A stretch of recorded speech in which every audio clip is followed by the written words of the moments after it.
السلام عليكم ورحمة الله وبركاته. بسم الله الرحمن الرحيم. الحمد لله رب العالمين والصلاة والسلام على رسول الله صلى الله عليه وسلم.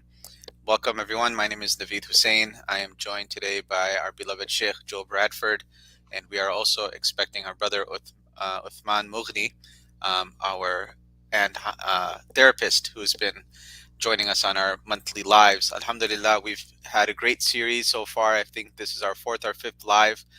We've talked about many different topics related to marriage, and today is a very good one. We're going to be talking about what to seek in a wife.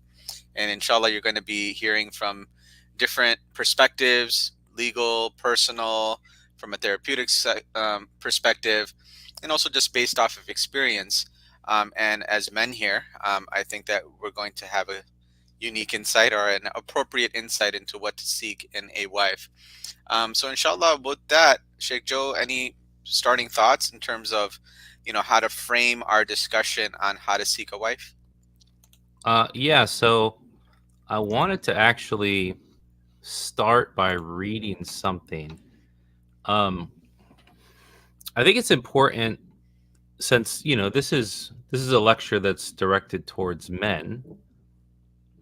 Uh, it's very important to understand why the topic is important to you and why it needs to go beyond simply attraction to the physical. What is it that marriage um, does for the health, the wealth, the sanity, the faith of a man? So there was a French sociologist by the name of Emile Durkheim, and he wrote a book on suicide.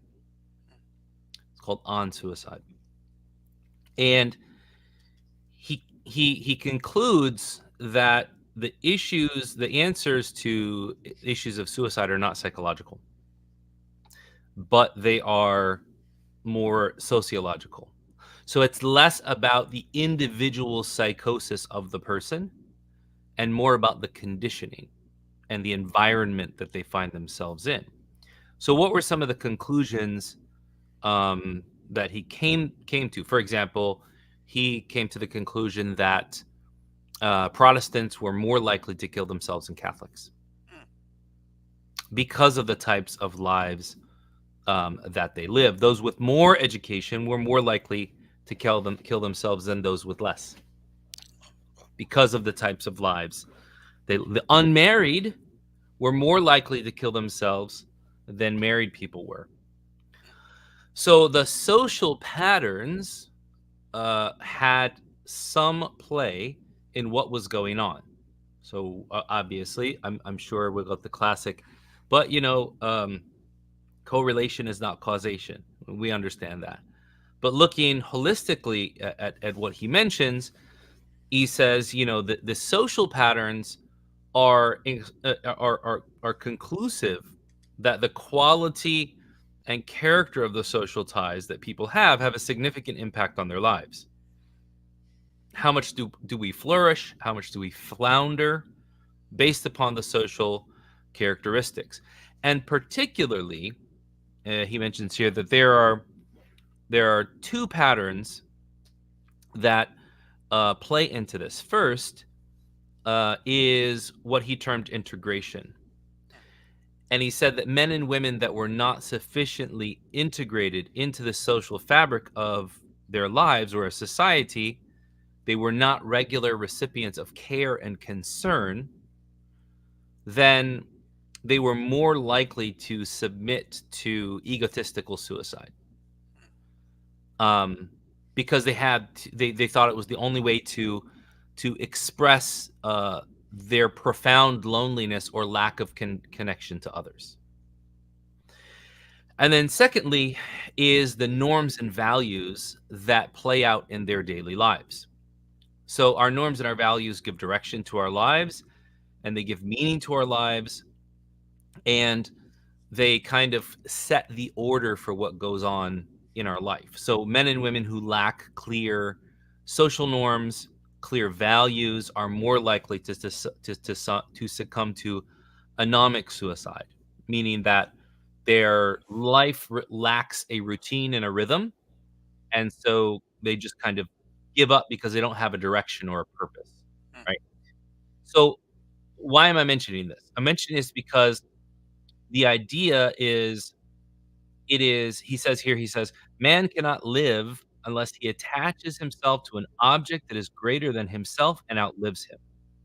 right, So life, they say, is only tolerable if one can see some purpose in it and it has a goal and one that is worth pursuing. So, in his estimate, marriage and family were one of those goals, right? Just to be married, to be cared for, and to care for someone else was, one of those goals. Our family binds us together, or we bind together and create family. Family binds us to society. Society, creates, a civilization. And so, it's it pro these things protect us from feeling lonely in the world, and they also protect us from a type of egotism that comes up from, only, relying on ourselves and, only, um, only engaging in self-fulfillment. So I prefaced that, or I wanted to bring that up because I found it to be very insightful mm, that if if we need a goal and a purpose in life, right? Where do we start with that as Muslims? subhanallah. وَمَا خَلَقْتُ الْجِنَّ وَالْإِنسَ إِلَّا لِيَعْبُدُونَ. I did not create man and jinn except to worship me. So on an individual level, our goal and our purpose and our intent is to worship Allah. Okay, how do we worship Allah through our mundane, non-religious, non-worship, non-devotional actions? By making sure that our social routines and our customs are in accordance with the uswa hasana, the good example of the Prophet Muhammad sallallahu alaihi wasallam. لقد كان لكم في رسول الله أسوة حسنة لمن كان يرجو الله واليوم الآخر وذكر الله كثيرا. You have in the Messenger of Allah a good example for whoever wishes to meet Allah, going back to the first purpose, and the day of judgment, and remembers Allah much. So if you want to meet the messenger you want to meet Allah, you want to be safe on the day of judgment, and you want to remember Allah much, you want to realize the worship of Allah, then you need to be following the sunnah. And then when we look at the sunnah of the Prophet alayhi salatu salam, because this is where we get into kind of the egotism of religious thought, or the egotism of spiritual bypass. Three young men, the hadith is in Bukhari, three young men, they look at the example of the Prophet ﷺ. They say, I'm going to fast every day. I'm never going to break my fast. I'm going to pray all night. I'm never going to sleep. And the other one says, I'm never going to marry women. The Prophet ﷺ hears of this. He calls them to him. He says, Inni asumu wa aftir. I fast and I break my fast. Usalli wa anam. I pray and I sleep. Wa atazawwaju nisa. And I marry women. فَمَنْ رَغِبَ عَنْ سُنَّتِي فَلَيْسَ مِنِّي. So whoever seeks other than my sunnah is not from me. Allah. Now that we get to that point, and we have to say salam to our brother Osman at first, because No, I don't. Well, I didn't want to. You're on a flow. I didn't want to mess you up. No, I got to the break so I could get started. I appreciate that though. So now we say, okay, I'm worshiping Allah. I'm following the Prophet alayhi salatu salam. The Prophet's sunnah is to marry. Where do I go from there? Right? What are the other objectives? Well, the other objectives is that I would want the Prophet alayhi salatu salam to be happy with me. I would want to be one of those people that on the day of judgment, when I am resurrected, I'm resurrected in his zumrah, in his group, and that I can go to him at the Kawthar and drink from the Kawthar, whose cups are as numerous as the stars and whose water is as white as milk and as sweet as honey. And those who did not follow his sunnah, who innovated, will be pulled away from. I don't want to be pulled away from that. I want to be the pride of the Prophet ﷺ. Like the poet, he said, وَمِمَّا زَادَنِي فَخْرًا وَتِيهًا وَكِدْتُ بِأَخْمُصِ أَطَأُ الثُّرَيَّا دخولي تحت قولك يا عبادي وأن أرسلت أحمد لي نبيا. That he says, and from what has increased me in joy and ecstaticism, and I almost stepped on the stars with the bottom of my feet, is that you put me under your statement, O my servants, and you sent Ahmed to me as a prophet. So I want to be that person who is ecstatic in meeting the Prophet ﷺ, and the Prophet ﷺ is proud and ecstatic to meet him. And that brings us to a very important hadith that when I was doing some preliminary reading for our discussion today, I found that every single scholar and every single madhab mentions this. The Prophet ﷺ said, and hadith is in the Sahihain, or is in the Sitta, he says, تزوجوا الولود الودود فإني مكاثر بكم الأمم يوم القيامة. Marry a loving, fertile woman, for I will boast of your numbers on the day of judgment.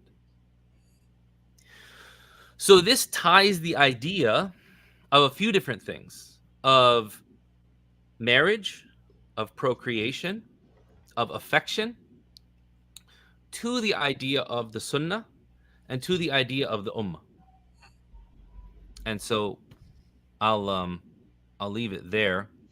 I think that's such a good framing, right? Because we're talking about what to seek in a wife, but before we get to that, we have to say why seek a wife, right? And I think that's a really big question these days, that a lot of guys are thinking, okay, why should I even get married? And I think, alhamdulillah, kind of looking at it from that paradigm of the sunnah, of fulfillment, of procreation and family and supporting a community, I think that kind of hits the question as to why should I seek a wife. Usman, any thoughts kind of on that question about why seeking a wife? Mashallah, Sheikh Joe kind of put in perspective from the sunnah perspective, but any other reasons why we should even seek a wife before we Barakallahu feek. No, I've heard a lot of different perspectives about this, right? Nikah min sunan al-mursalin, that like nikah is from the sunnah of the prophets, right? But I really like how you framed one point is, and like I want to make the Prophet ﷺ happy. I do it because he will be proud and he will be happy, inshallah, when we meet him.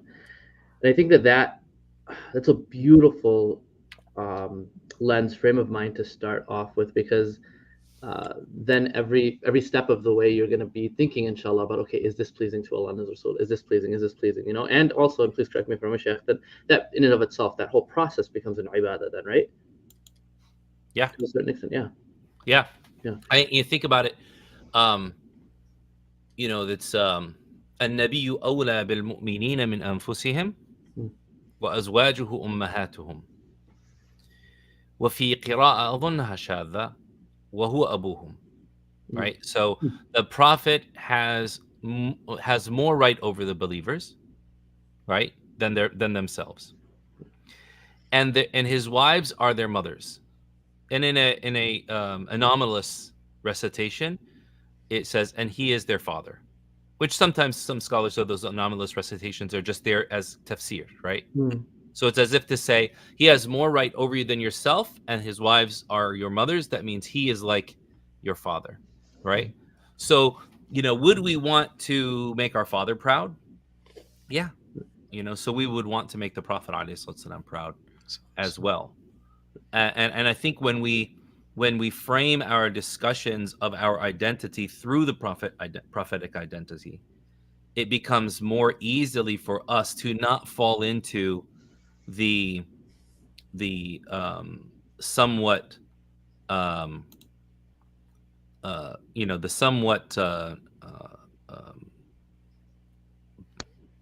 bad mannered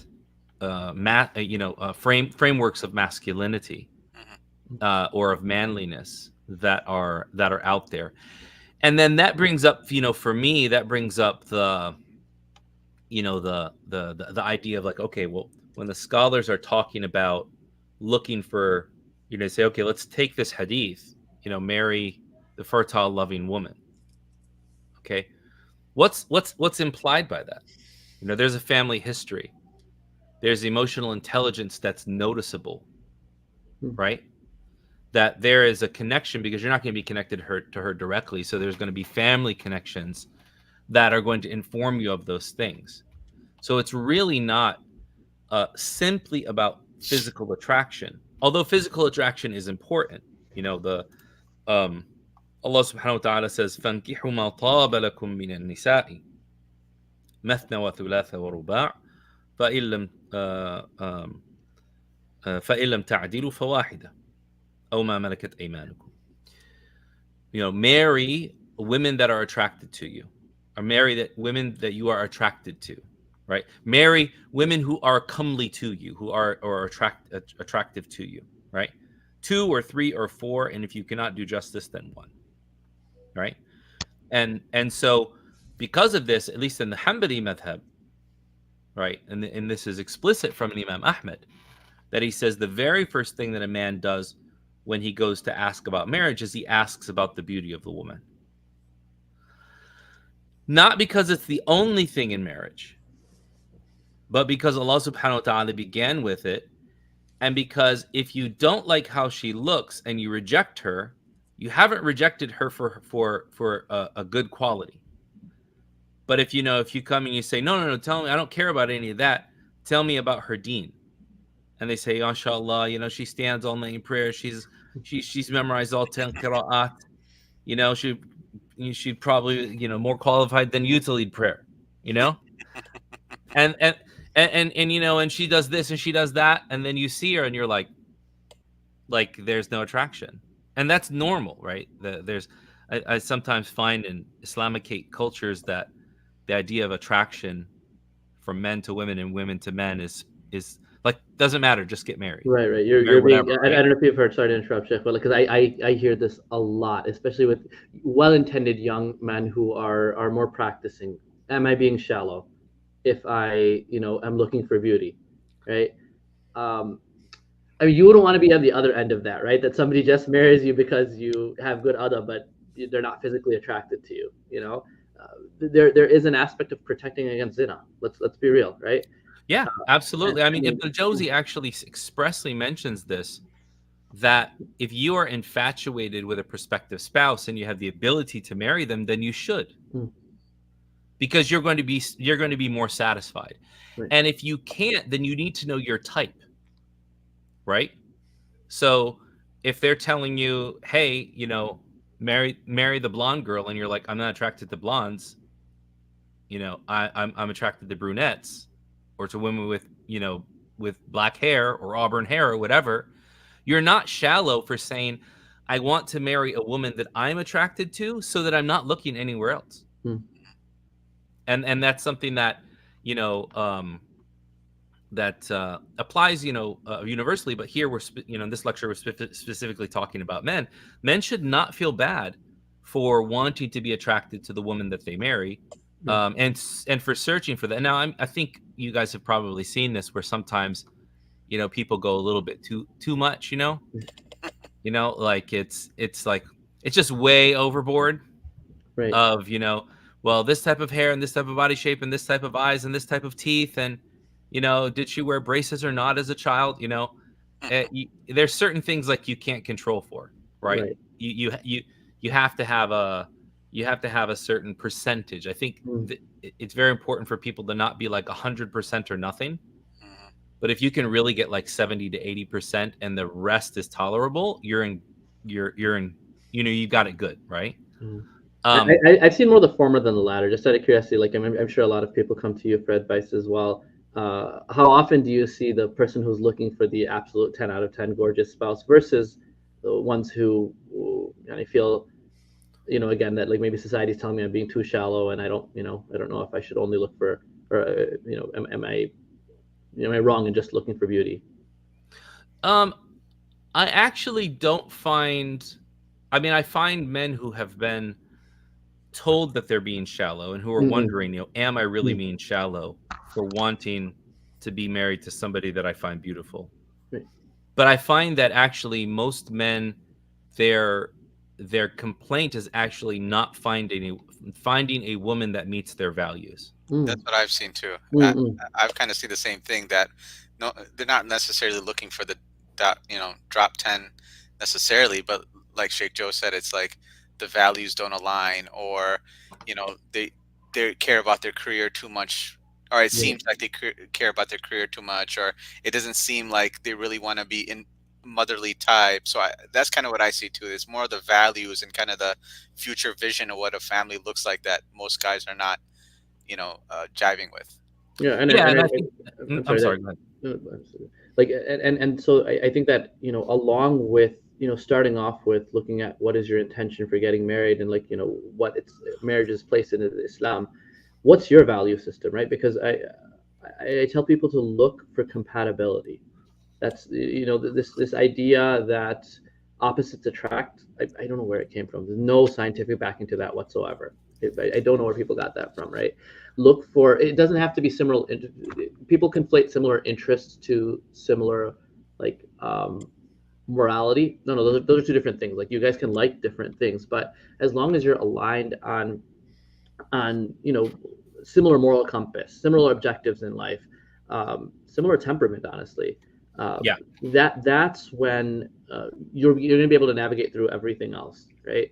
And yeah, so that is where I have people try and focus. Actually, my thesis in grad school is actually on mate selection within a yeah, like a Muslim American population. So it was a cross generational comparison.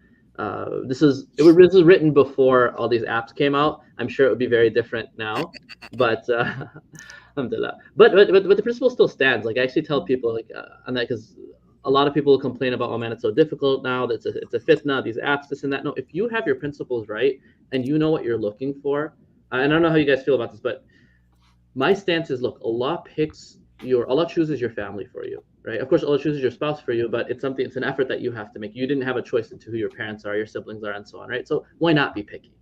You know, have a set criteria, be firm on that, have a blueprint before you start looking, so that you don't get swayed one way or another and forget your principles, and then cast a wide net. So I have seen people, albeit it's few and far between, who have gone on the apps but have a clear head, and they're able to navigate through without falling into that fitna, right? Because they answered some of these crucial questions before, like, what is it that I really want based on my situation? Who's most compatible with me? How's my temperament? How's theirs? I know exactly what I'm looking for, and then the entire interaction after that is purposeful. It's with an objective. It doesn't have to yeah, be robotic. You can still be organic, but I still have that vision of, this is my criteria list. This is what's in my head, right? These are my deal breakers. These are the things that I'm willing to compromise on a little bit. These are the things that are kind of additions to, like, bonus traits, I guess, right? Um, but they have that blueprint in their mind at all times. Yeah, the apps thing is kind of I don't know. I think it's a tool. I think we need to use it, and I'm sure there's many successful marriages. But that whole thing about, like, finding somebody in the community, somebody that you've seen grown up perhaps, or somebody that your parents know, and they can talk about how they grew up or how their family came up, what type of means they had, what type of household situation they had. Like, there's such a big element that's missing in terms of being to identify somebody who aligns with your values, finding them in the community versus in the apps. And so, in terms of seeking a wife, I'm of the mindset that seeking a wife within the community, I know it's very difficult, but that could be or should be, maybe a first step, or at least something that we shouldn't discount and overly rely on apps. Hmm. You know, Can't you do I both read. simultaneously? Say again. Can't you do both simultaneously? Because I feel it's a double-edged sword, right? So the part of my thesis was actually specifically this: our parents' generation uh, relied on what we call propinquity, or like just proximity of, this is like the neighbor's friend or whatever, and yeah, parents introduced and so on, right? And yes, that's easier, but does that mean that you're giving up somebody else who you might be more compatible with, right? So it's a double-edged Hmm. sword So, in so, so that. Yeah. you've heard of the 37% rule? No, go ahead, explain. So the 30%, the 7% rule, there's a very good article on it on bigthink.com. And it's based on the idea, this mathematical principle of called optimal stopping. Mm. So let's say I'm looking for an apartment. If I'm looking for an apartment, then the first couple of apartments that I go and I look at, then I do so kind of non-committal, right? So I'll leave my checkbook at home. I'm just kind of looking at the options, right? So let's say, for example, I've given myself a month to look for an apartment. So for the first 11 days, I just go out and look at the options. And then after I've exhausted 37% of my choices, now I have a grasp of kind of what's there. So if I can't find anything better than the 37% that I've seen, that's the one. And if I do find something better, then that's the one. Because the probability tells me that I'm not going to find anything much better. And this is used for like hiring in HR, right? But it's also applied to dating and relationships and things like that. So it's a metric. It's not like a hard fast rule. But I find it to be very interesting, because I think what happens, even though apparently few studies out there that say that app use is down, like way down. People are realizing that apps are zift. They're not fulfilling the idea of actually creating relationships. They're creating opportunism, and kind of descending into just sexualization and objectification. 100%. But I think one of the problems with the constant swiping or the constant engagement with others for this thing is that what you said, Osman, is that I think the 37% rule works if you actually know what you're looking for. Yeah. But if you as a man don't know what your own values are, then you will not be able to value a woman. And there's a kind of a rule of thumb that I've heard a business leader use, and I really like it, for determining what your values are. Because generally you talk to people like, oh, hey, well, what are your values? Oh, I value Islam. Right. What define that, but yeah. Yeah, I mean, thanks. We all value Islam. Otherwise, we wouldn't be here. Right. But what is important to you? What is meaningful to you? What do you, not just likes and dislikes, right? So what he says is, think of something insulting. Think of someone insulting you, and what do you answer in the opposite? So if somebody said, Naveed, you're stupid, what's your visceral reaction? No, I might be a lot of things, but I'm not stupid. Okay, I'm a lawyer, right? I'm a social media influencer. I'm a male model. I'm not stupid. Okay, but so the opposite of somebody insulting you, you're stupid. No, actually, I'm very intelligent. That shows that you value the idea of intelligence. So you're probably going to be looking for a woman with intelligence. Somebody says, you're just a country bumpkin. You don't know anything. You're uneducated. No, actually, I've dedicated a lot of my time in my life to education. I value education. Well, do I only value book knowledge? No, I'm a person who reads and I listen to podcasts. So it's greater than just education. There's an idea of self-fulfillment, self-enrichment, right? Are you guys familiar with the VIA strengths test? VIA strengths test? No. So it was done by the University of Pennsylvania. You can go and take the test for free through the University of Pennsylvania, but the results will come to you like 2-3 days later. Or you can the guy who created the test actually created a nonprofit around it, and you can pay like $50 for a fancy report. It'll tell you, like, out of all of these characteristics, not that you have good or bad, but where are you stronger versus where are you weaker? I actually used this in my own personal development to find out what I'm strong in, what I'm weak in, and then how I can use the strengths to bolster the weaknesses. But it's very good even for for relationship stuff, of just understanding yourself better, right?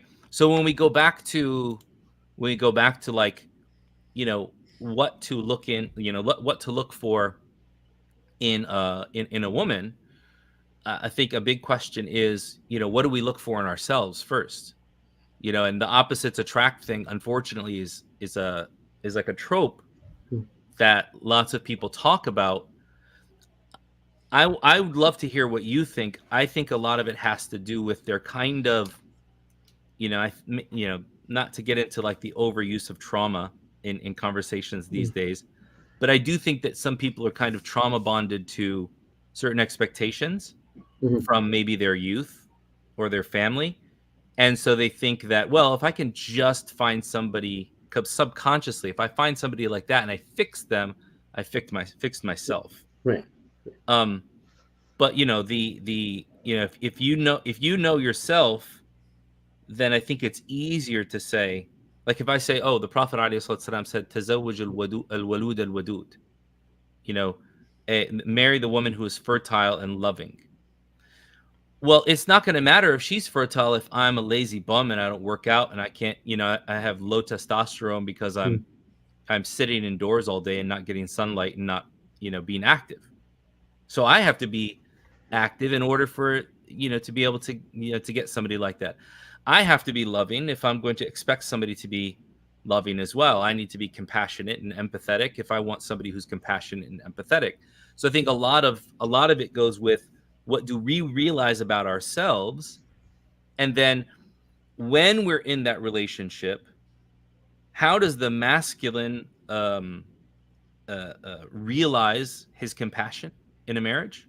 mm, And how does the feminine? Because they will obviously manifest themselves in different ways. We're not saying that men and women are the same or that they should be the same, but you should have like core values that are agreed upon, because a man might show his compassion by caring for the family and supporting them, right, financially and protecting them. A woman might show her compassion by caring for the family and the household, right, and nurturing them. So mm, it'll manifest in different ways, but the value is agreed upon. right, right. So to your first, I'm sorry, Navi, did you want to add something? No, no, go. Yeah. So to your first point, like, yeah, trauma bonding. Maybe trauma bonding is not the most. Uh, so we all come with baggage, right? And so yes, that comes into play in the search process as well. Look, what I've seen is this. I've seen, this is why it's important to like have that blueprint in your mind. I've seen people waste a lot of time with the wrong person and try and convince themselves, like in this rishta process, that like, okay, it's okay. I'm noticing more red flags than like a Chinese parade or something, right? But I just made that up. I don't know if that makes sense, but right, like, That's a good one. yeah, thank you. It's so odd because the red in Chinese culture is for like baraka Oh, for real? and Okay. like good omens, Oh, you okay, know. okay. Yeah, So it works when you say it, but then when you know what the Chinese culture is behind it, you're like, you know, fair enough. Yeah. Anyway, that's where I've seen the frustration like young men have, where you ask them like, okay, like, you're traumatized by this whole process. It's like, yeah, because you were trying to fix one girl for like 6 7 8 months, where you knew things yeah, were not, you try and force it to work, right? We lack decisiveness. We yeah, lack the ability to say that, what, like, even if I hurt her by ending things, I'd rather hurt her right now by ending things than like marry her, realize, oh my God, like I ignored all of these things, and lo and behold, I have all these marriage problems now. Be yeah, decisive. It's okay. I actually think the modern Rishta process doesn't allow you to actually discover their values, right? Mm, That's kind mm, of why I push back on this app thing, mm, because if you're like, for me, for example, I'll just talk about myself and whoever wants to participate. Like when I am looking for a wife, or when I look for my wife, I mean, 21, 22, but for me, I was looking at it from the perspective of, I want somebody who's family oriented and someone who could make my house a home, right?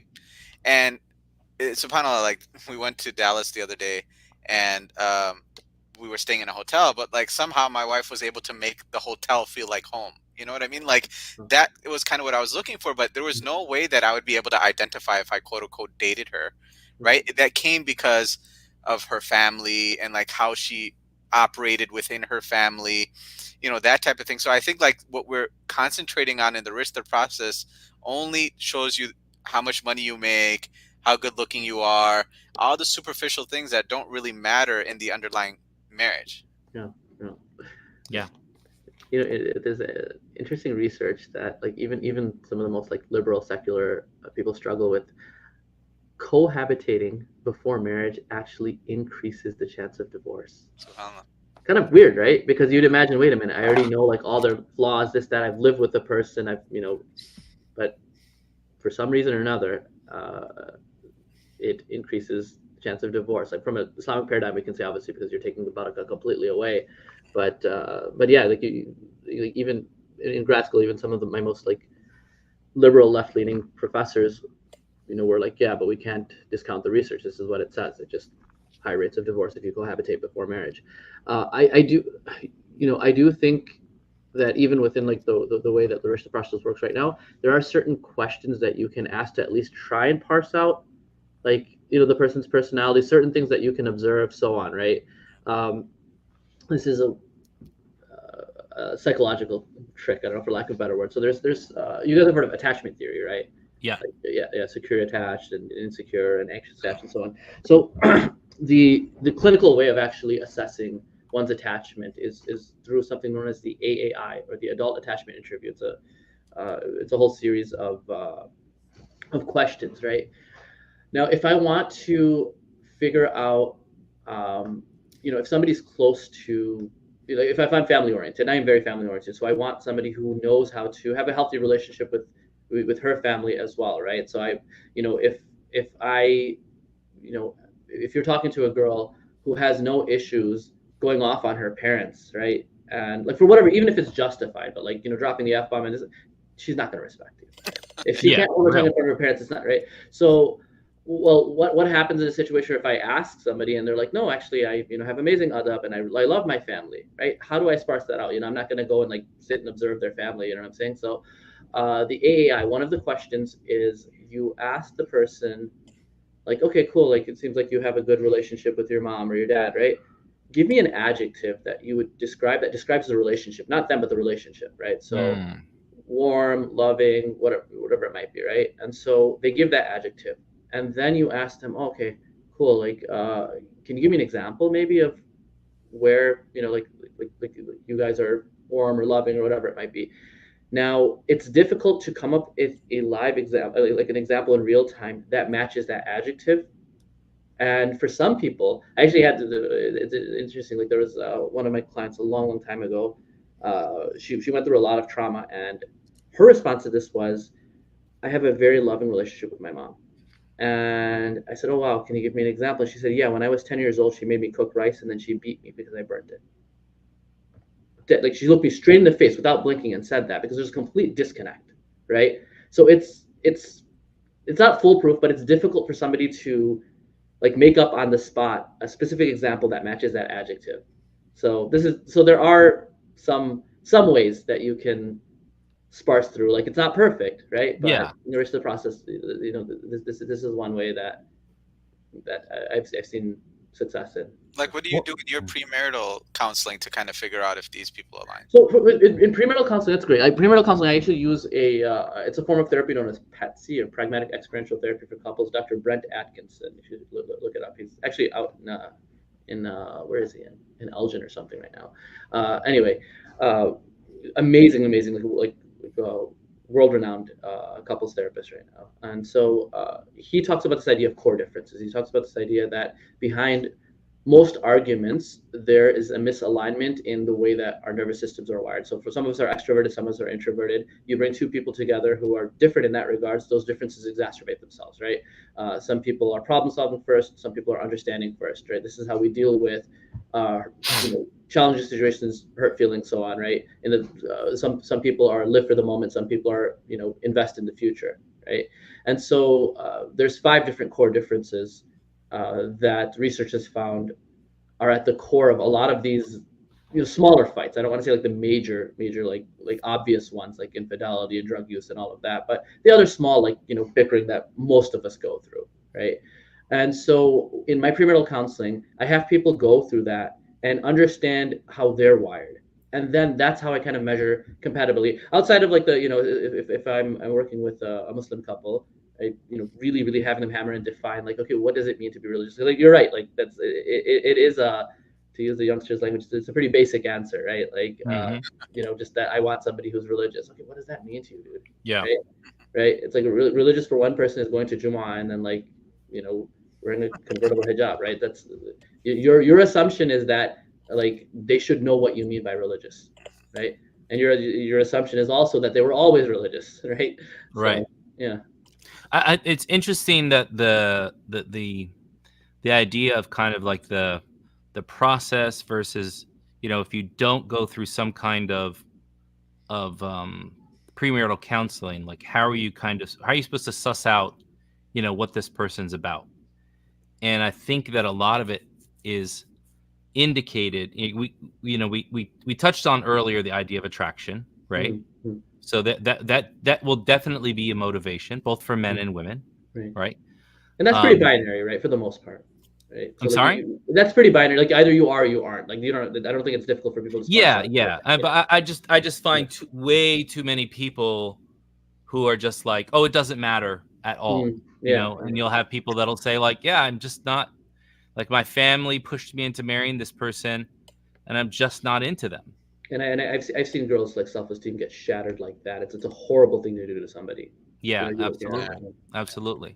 And I think people need to understand a little bit of tact too, right? I mean, that's the reason why it comes up first, right? So it's, well, if I see her from afar and I'm not attractive, I shouldn't be pursuing this because I should be protective excuse me, of her emotional sanctity, right? فَانكِحُوا مَا طَابَ لَكُم مِّنَ النِّسَاءِ, and as we mentioned in the verse, and then the ahadith about الزوجة الصالحة, the righteous or the good wife. يعني إذا نظرت إليها تسرك, if you look to her, she pleases you. So it's more than just the physical attraction, but it's also the emotional attraction, the intellectual attraction, right? And so it's, I think a lot of guys are let down because they're on social media way too much. They're looking at women, they're exposing themselves way too much. And then they're thinking that that's all that women are and all that women do. And then they lose respect for women in general, not knowing that the self-respect in women will not be on social media doing that, right? I mean, I have my own theories about people that take way too many selfies, both men and women. But I think in general it's not healthy, and it's indicative of a deeper problem. 100%. But then you have, the Prophet ﷺ saying, تنكح المرأة لأربع لمالها وجمالها وحسبها ودينها فاظفر بذات الدين تربت يداك. A woman is married for 4 reasons: for her wealth, for her beauty, for her status, or for her deen. Take to the one with deen, you'll be prosperous. That's the non-literal translation, right? Now, the what people misunderstand about this hadith is that the 3 other than deen are somehow disregarded. It doesn't matter what family they come from or what status they have, right? It doesn't matter what their socioeconomic status was. It just is important if they have deen. But then if you have extremely shallow understanding of deen, and you're not using other social clues from these other things, right? Like family status and wealth and beauty, because a lot of beauty actually has to do a lot with hygiene, and a lot of hygiene has to do with personal care, personal rituals, and that gives you an indication of the house. The status has a lot to do with the family overall and how they deal with each other and their etiquette and their character. Their wealth has a lot to do with their relative place in society and how that wealth was built. Was it built in an ethically, viable and halal way or not? So I think there's a lot that kind of can be sussed out from those 3 other things. And what I find in religious circles is an almost denial of these other things, and saying, no, it's all about the deen. But then you're like, oh, well, tell me about her deen. She's always at the Quran halaqa. Okay, but she's a horrible person, right? She backbites and she does this and she does that. And no amount of prayer is going to make up for that. I mean, if a woman was punished in her grave for backbiting and carrying tales, then what good is it going to do? And this is a woman that lived at the time of the Prophet. What is it going to good is it going to do someone else? So I think in developing, you have to men have to develop, and I think, Usman, when you talked about being able to walk away, you used a certain word. What was it? Decisive. Yeah, you have to be decisive, right? So you have to know more about yourself, but you also have to know what you're looking for. And if it's not there, don't waste your time and don't waste anyone else's. Because women will waste your time in talking sometimes. It will be this thing I know that I will never be able to marry you, but I'm bored, so I'm going to continue to talking to you just because you're into me and you give me the attention that I want. Right, you're fulfilling a certain need at that moment. Yeah, and that's extremely dangerous for men to get trapped into, where you start, for lack of better term, simping for a woman that is in reality not trying to look at you as a husband. She's only looking at you as a temporary frivolity, right? A temporary preoccupation, right? That can be very, very dangerous, right? So these, the thing about, we look to attraction, we ask about the family, we ask about habits, we ask about, where they're from, relative wealth and things like that, because that's going to tell us a lot about how they are, given to this thing that we started with, how well socialized they are. Yeah. And I've made this point before. I was really surprised at the reaction that I got from it. And this is because I think I may have noticed this just because I was not socialized in this way, right? My observation of a lot of people in the Muslim community is that they are only socialized for professional settings. 100%. 100%. They are not socialized for anything out of their very, very restrictive personal social settings. So they go to their family's dinner parties, they're with their family, and the only time they deal with others is when they're in school, when they're in work, right? Or they're in some kind of activity where they're playing up a position for maybe even for their family. And so you never really get to see that person casually. And if they really, are the kind of person that you would want to be with, and you're like, why did I marry Bridezilla? And then it becomes, well, that's because you actually never saw them with their mask off. There was always this mask that was on because everything was so, well, what type of education do you have? What type of house does your family live in? Right.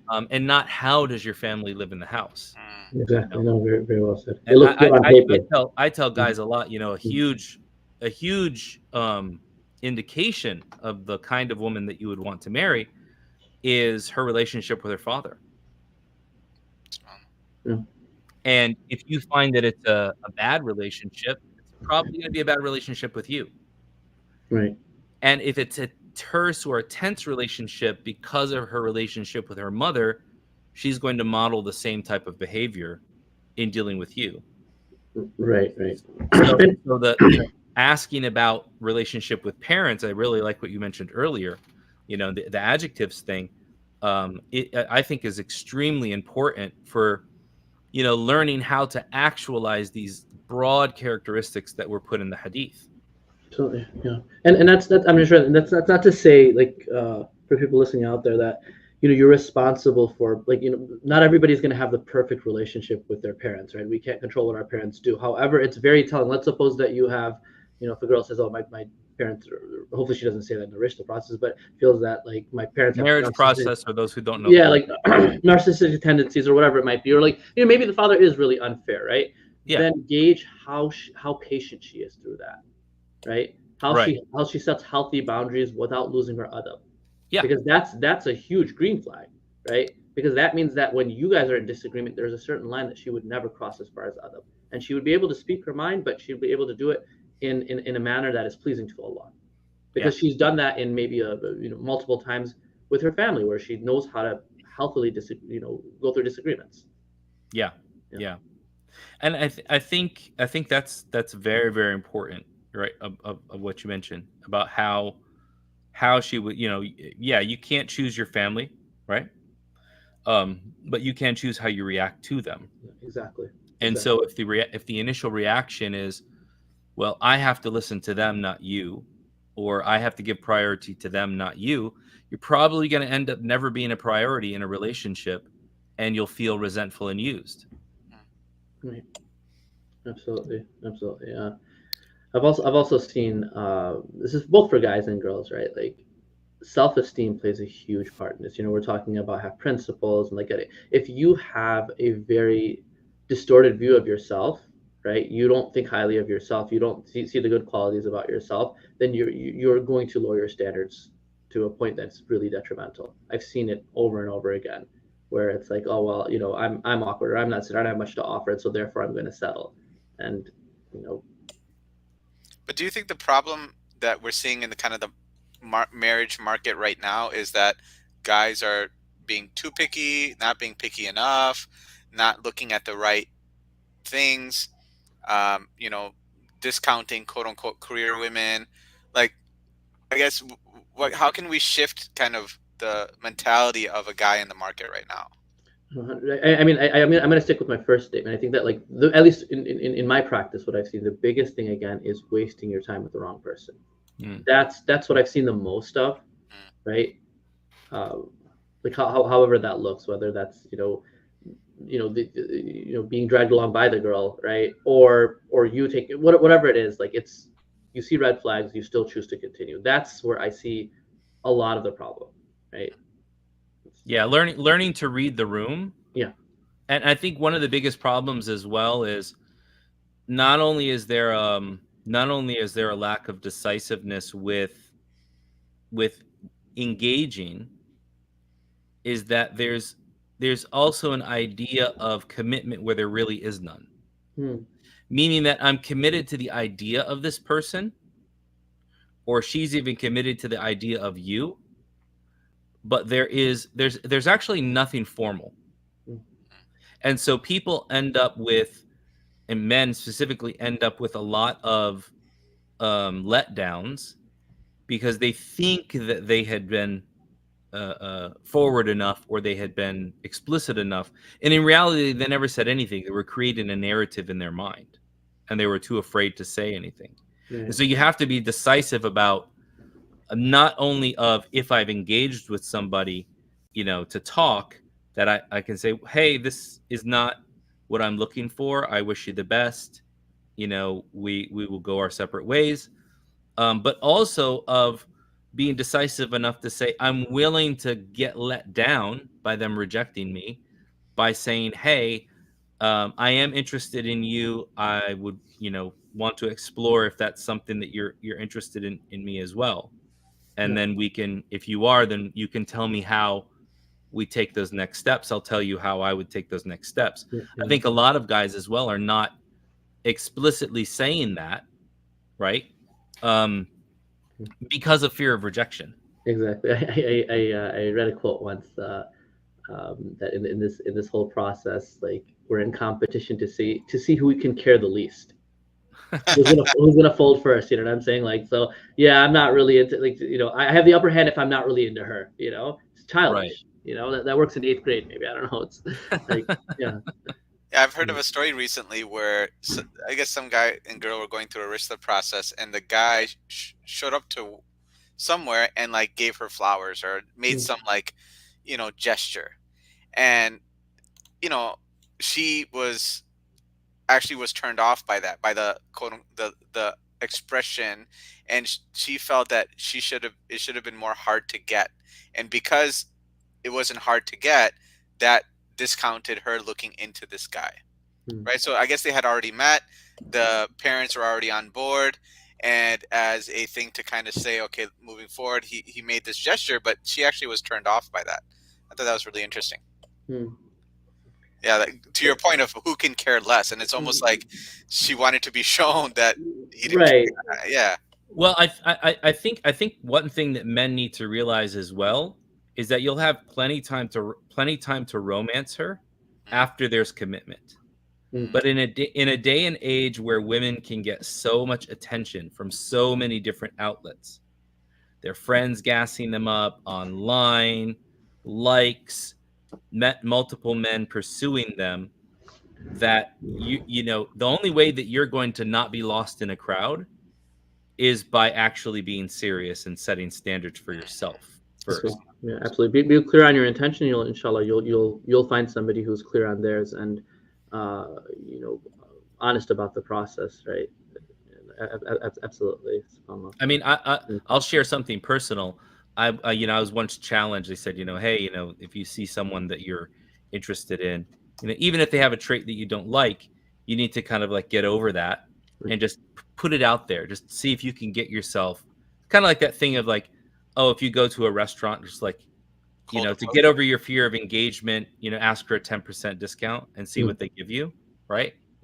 And I got one of the best lessons in dealing with others from doing that. So I approached the woman that I was interested in, and I said, I've noticed you. I think, yada yada yada, and I wanted to, see what if you thought similar. And she said, "Thank you very much, but I'm looking for something different." And that's it. That's it. It was so concise, decisive, respectful. And thank God, because I really wasn't trying to go for it. It was really like put up to, you need to like break this like barrier that you have about yourself. So I was like, okay, cool. Like I realized, yeah, that's not what I want either. But at the same time, you have to develop a level of tact in dealing with these things as well, right? Absolutely. What do you guys feel about this whole idea of chemistry? Right? Because you're like, I don't know if you've heard it. It's like, there has to be chemistry before I have to feel it. I mean, I'm gonna be honest. I look for the vibes, man. I do look for the vibes. I mean, if I can't vibe with a person, meaning that there's a level of compatibility that, like, it's not the soulmate thing, right? Yeah, exactly. I think that's ridiculous. Because you don't believe in love at first sight. That's also not a thing scientifically, anyway. But anyway, yeah. I mean, at first sight. Yeah. If you ask a testosterone charged man, right? Then it's it's like any woman that smiles at him is going to be. Exactly. But when you do realize that, yeah, this is how my body functions, then you realize that, yeah, that's not a thing. But I do think that like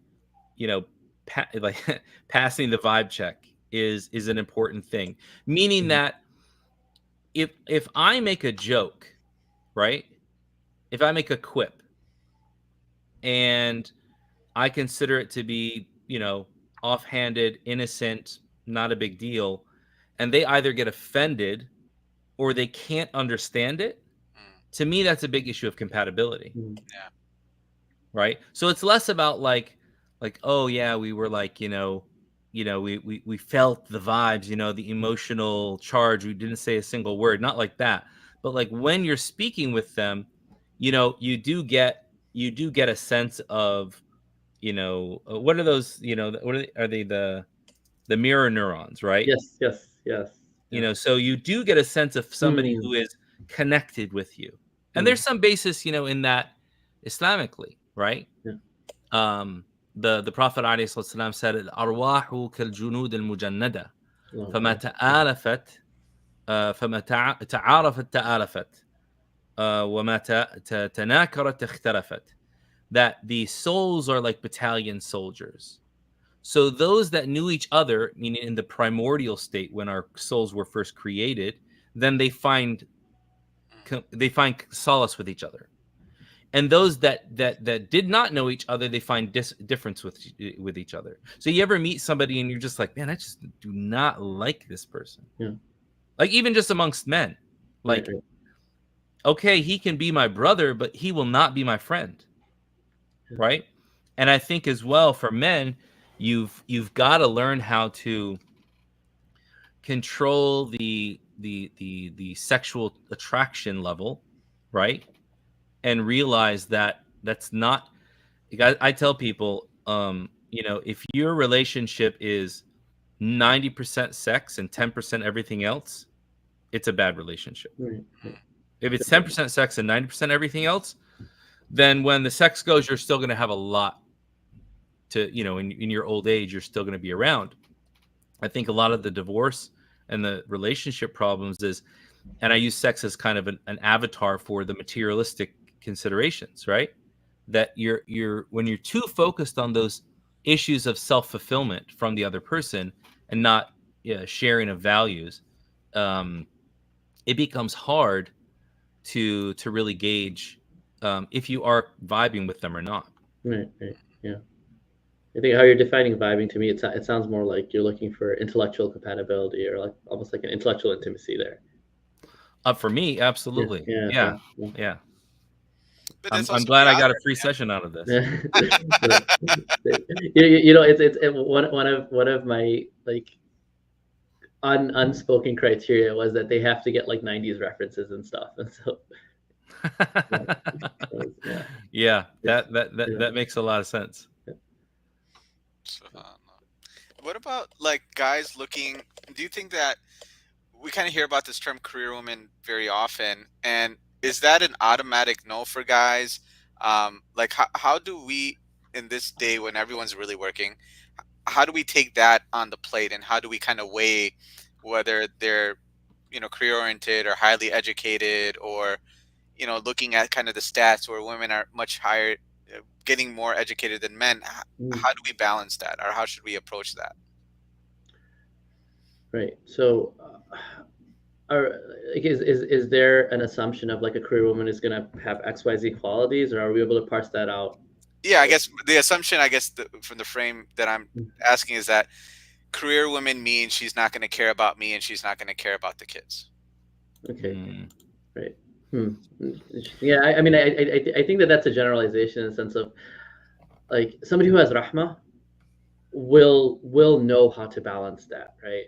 And I've seen, and again, I think in this day and age, right, it's very common for women to be educated, to work, so on, and that I believe to a certain extent that should be encouraged, not just for monetary purposes, but they're also going to be teaching your children, right?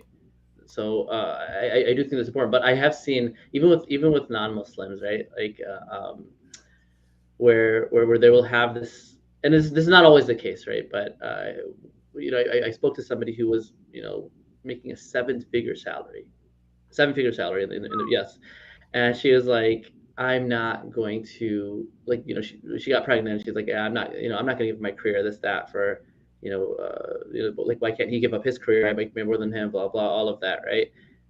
Baby came and she fell head over heels for him. And she actually ended up like quitting her job, right? Not by force, but just because like that rahma kicked in, and she's like, forget this, like, you go work, like I'm going to love on this kid, So, yeah. Well, it's interesting that you say that. I had dinner. Not always the case though, but yeah.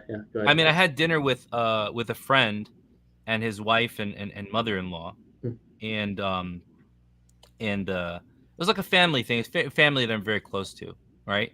So this is my friend, his brother-in-law, his wife, his mother-in-law. Everybody was there, and she said something very interesting, kind of unprompted. And she said, I feel that a lot of young women are being pushed and kind of conditionalized to fulfill professional goals, and they're not being told of the utter joy that there is in being a mother. Right. Now, I want to qualify this. She is like, her husband is the cook. Like, he's a much better cook than her. Yeah. Right. So they have an understanding in their house that they're both good at certain things, and they do those things. So he's an amazing cook, actually. and she's not so much. But she is very good at kind of like organizing things for the kids and making sure that they're cared for and they have activities and all of that. And I think where a lot of the issues, the tropes kind of come up is it's almost like trying to fulfill this 1950s American nuclear family idea of what family should have been, Mm. and not realizing that the values are more important. Like a woman doesn't necessarily have to cook and clean at home to be a good mother. Right. But Islamically, she does need to care for her husband's household. Now, how she gets that done is a different story. She does it herself. She has others come in. You know, she manages the children in doing so, whatever, right? You know, Ali radiallahu anh and Fatima radiallahu anha. Fatima took care of the home. Ali was a day laborer outside. Ibn Mas'ud was, you know, a student learning from the Prophet ﷺ. His wife Zainab was a businesswoman. Mm. She actually had more money than him. Mm. He would make enough to care for the children, but when there were shortfalls, she was actually encouraged by the Prophet to pitch in. So I think that there are different models, but the you know, the reason for me bringing up this story was this woman who she is very accomplished, right? She was just saying that my priorities were just about professional, you know, certifications and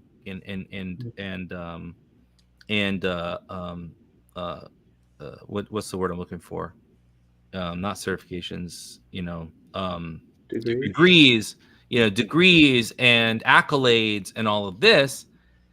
And she said that was impressed on me a lot by other women in the community.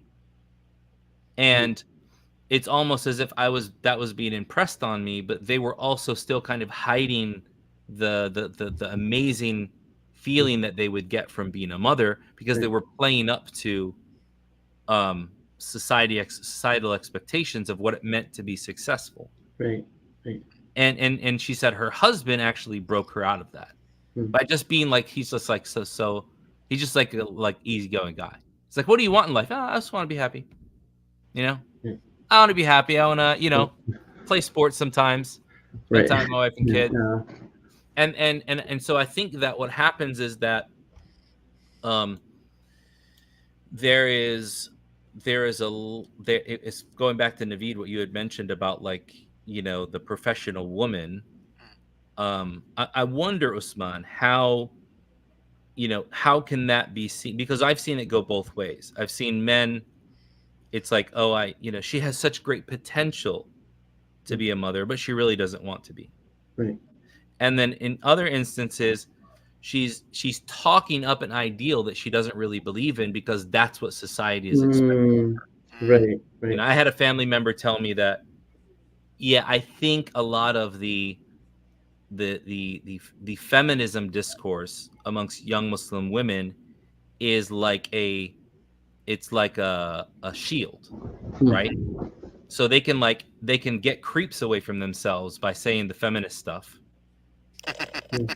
And then they let that down when they see somebody who, you know, they know can actually step in and take care of them. Because let's be honest. I mean, some guys talk a big game about, you know, ar-rijalu qawwamun 'ala an-nisa, and, you know, and they can't take care of a Lego house, much less a real absolutely. Yeah. They don't have that the sense of altruism, I think, that most men should have, when you not to the point that you're neglecting yourself, but I mean, you guys all have kids, right? I mean, you sacrifice for your kids, and we do it over and over again just because, you know, to see a smile on their face, right? And so, I mean, subhanAllah, there's a lot to be said about that, right? Like with parenthood, you're right, it's not spoken about enough, right? We don't speak about the joy of being there when your kid says his or her first word, right? I mean, weigh that compared to whatever promotion you can get at work, right? You know what I'm saying? Like, so, I mean, I do think that we need to really, really start promoting this idea that there's immense honor in raising righteous children, immense honor in that, right? And you don't have it if you choose not to go through higher education. I have family members who, completed medical school, completed residency, and are chose just to raise families. They're extremely educated, but they don't want to work, right? You're going to tell them, oh, you're wasting this. You're wasting. No, that's their choice, right? Like, let them do it. Stop picking on them. Let them raise their kids, right? So, I've heard your question. I was thinking about my kids. No, so as we kind of wrap up, there was actually a comment on this, and I was thinking about this before. So there's this thing that on the apps, at least 1% of guys get 99% of the girls. But when you look at like Muslim conferences or Muslim events, it seems like there's 3 times as many women than men at these events, for example, or like singles events and things like that. So like, do you think the 1% of guys are getting 99%, or why are there so many women at these matrimonial events and there's not enough guys? Like, what do you think that phenomena is coming from, and how can a guy kind of get through that?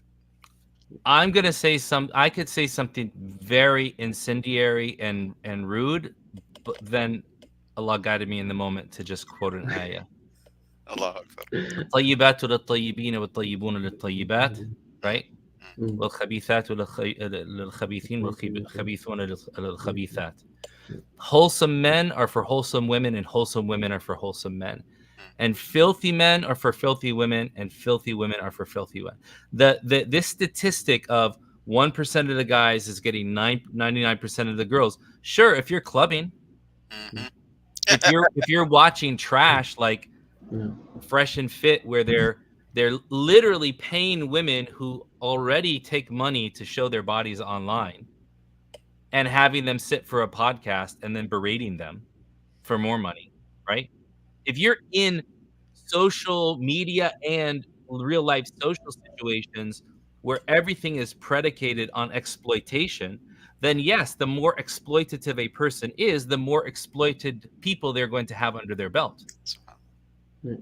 But that's not happening in actual wholesome social settings. You are not, you are not looking at every woman in your life as as prey. Right? You're realistic about who you should be thinking of and who you should not be thinking of. There's a reason why the Prophet ﷺ, mentioned from the kaba'ir, and yazni al-mar'u bi halilati jarihi, that for a man to go and commit zina with the wife of his neighbor, literally the halal woman of his neighbor, right? Because when your eye is looking at other than what it's allowed, you'll always be enticed. There's a quote, actually, when I was looking up things today. I want to read it. It says, the wise person, this is Ar-Ruhaybani in his book Al-Matalib Al-Aliyah. He says, the wise person should beware of letting their gaze wander freely, for the eye sees what is unattainable in a way that does not reflect its true nature. This might lead to infatuation, which can destroy both the body and the deen.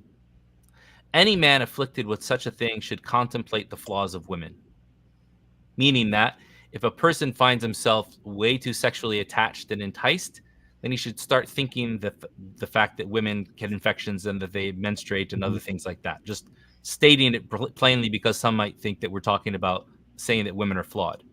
No, what we're saying is that when men are too attached to these superficial, false ideas of value that only value women for their sexual input or output, right? Then yeah, the guy who is most exploitative is going to exploit more women. I don't believe that to be the case. I would love to hear stats on it, actual stats, but I'm very hesitant to believe anything that generally comes like tropes from the manosphere, right? Yeah, I agree. I think, like you said, there's 2 different worlds that we're operating from, and so yeah, if you're talking about swiping right and swiping left, sure, maybe many women swipe right on the same guy, but in the real world, like you said, I don't see that happening in like you said, in wholesome settings, in the Muslim settings and things like that, I don't think that this 1% of guys getting all the girls. Exactly. Yeah. Yeah. No, I would agree.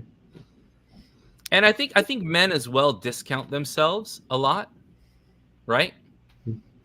Is they and again, like maybe if this wasn't public, it would be a bit more raw, right? But there's something wrong with you as a man if you're always looking at other men online and wanting to be them. Yeah. There's something wrong with you. Right. Right. If you look to other men with an idea that they're objects of lust by all these women, you might have a little bit of that in you too. Yeah. And you need to lower your gaze and concentrate on those things that are wholesome instead. Because when you actually talk to real people, you will find that their ideas of what is beautiful and what is enticing and even what is sexually attractive is much different than what you think. I've met a lot more women who will say, no, I think men in tight pants with chiseled bodies look gay. Mm. I don't want that. I'd rather have the dad bod, that I can cuddle with. And there's other women who say, no, I want that guy who's built like that. And others say, no, I want a fat guy, right? And I've seen all of these things. The one thing is that a lot of people won't state these things because the social stigma that comes and the expectations that come from it, right? Like I've had men come to me and say, hey, I need your help. I'm trying to find a wife. Well, what's your problem? Like your age group where you live, there's all these women. I want a big girl. I'm not attracted to skinny mini, I'm not attracted to that. I want a girl that's got some size on her. And it's like, okay, I mean, I can understand that. Well, why don't you just say that? It's because there's a stigma. Right. So I think we have to invest less in social media and social media tropes. And it's been the last couple of years has been dominated by filth. Yeah, it's all hogwash. Absolutely. Yeah. Yeah, dominated by fake statistics and argumentation, and actually invest in like real human interactions. And if you find yourself, you go to have real human interactions and you're awkward, then you have a lot more work to do on yourself than than worrying about what other people are doing, whether they're 1% and 99% and all of that. Jazakallah. I'm not sure how much time you guys have left, but I do want to wrap things up. Any final thoughts on what men need to seek in a wife? So I'd just like to read kind of traditional sources. They all mention like 8 different characteristics, and then on the opposite they mention 7 different characteristics. So there's like positive and negative. So the positives are like she has deen, you consider her beautiful, she has wealth, she has status, she is foreign to you, meaning she's not like from your relation, she's not like a cousin or family member.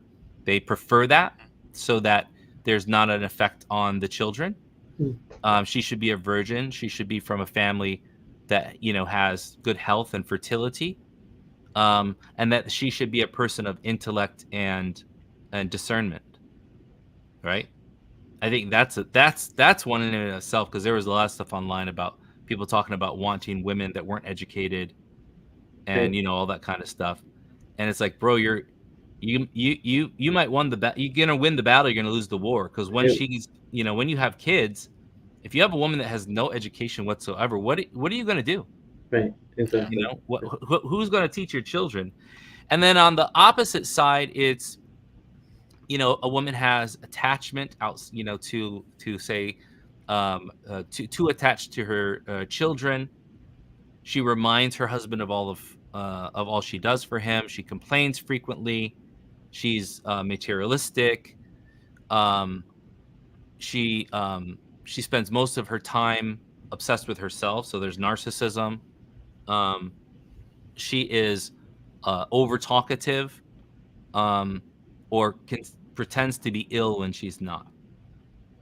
I'm just pulling this from the book. I'm not saying like they mention these types of things.